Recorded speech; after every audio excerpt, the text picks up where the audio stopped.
No matter what level of player we might be, from let's say the beginning level, the social recreational level player, on up the competitive ladder to the recreational and competitive level player, and then ultimately the competitive and tournament level player, the process that we use is basically the same.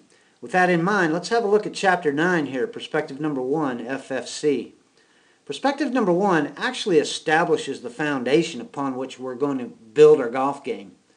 Perspective Number 1 is actually a consciousness. It's literally how we perceive ourselves to be as golfers, what level of skill we perceive ourselves to have as golfers. Let's remember that there's no one-size-fits-all proven formula for game improvement either. There is, however, the opportunity to maximize the probability that we'll improve by having all the puzzle pieces in front of us.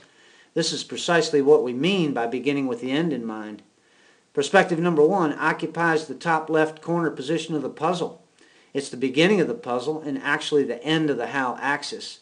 It's where we begin and where we actually will end up. With its three neighboring pieces, fluidity, feel, and consistency, Perspective Number 1 begins with the end in mind. In terms of beginning with the end in mind, what we want to do is establish an overall strategy as far as what's going to be involved with genuinely improving at the game. And the overall strategy for the R3 approach is going to run along the lines of continuing to do good work, developing our game to the point where it can be seen and felt to be a mechanically sound, physically athletic, and tactically fluid process for playing the game.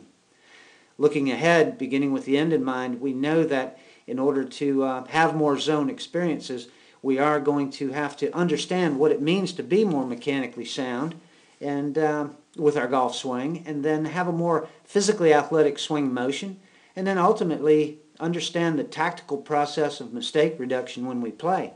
So as we go about the process of blending these three perspectives together, it's then and only then that we'll actually qualify ourselves to have more zone experiences. This is the way the overall blending process works as it relates to all 16 pieces of the puzzle. Well, in terms of Perspective Number 1, having a little closer look at it, we should begin with the end in mind here too, and understand that the three pieces, the three neighboring pieces to Perspective Number 1, describe for us a little more accurately what's actually required in order to have more zone experiences. The best performers in any sport currently possess these characteristic traits. They don't necessarily realize it. That's what perfect good fluid motion is. It's doing something so fluidly that you might not particularly understand how it is that you do it. We'd all like to have that kind of perfect good fluid motion. But by and large, these traits are developed by players from very young ages, and throughout one's lifetime will continue to develop these three traits. Having a look at these three characteristic traits, let's begin with having a look at TFI, or touch, feel, and intuition. As it relates to playing the game of golf, it's very important that we understand the true meaning of what having touch and feel and intuition will be in terms of playing a golf shot.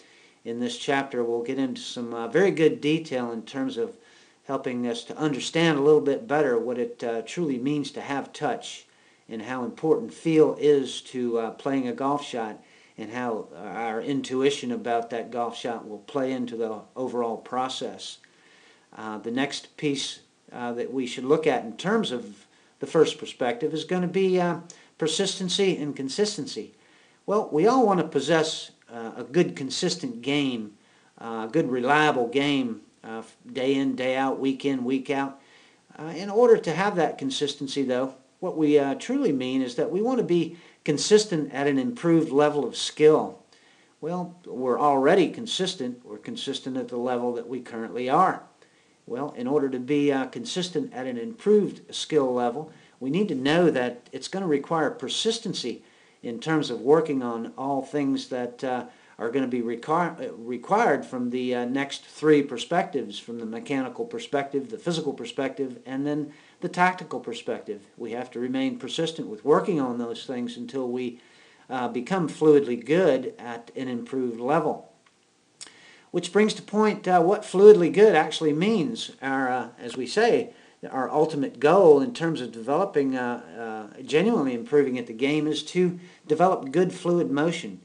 Well, in terms of having good fluid motion, we need to know that when we are in fact experiencing good fluid motion, we've also experienced the fifth law, and that is the law of subtraction. In other words, we're truly not thinking about things at this point. We have in fact subtracted out all thoughts out of the process, and we are at this point just fluidly doing it.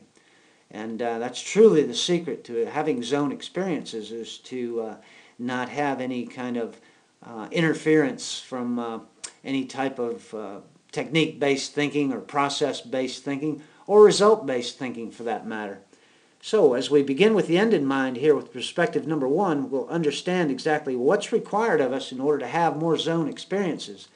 And then, as we pointed out initially, we'll go about developing our games from the mechanical perspective, the physical perspective, and the tactical perspective, which will in fact again lead us back to the point where we will become more capable of having more zone experiences more often.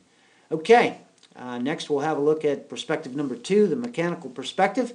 And as we do, again we say, let's always continue doing good work.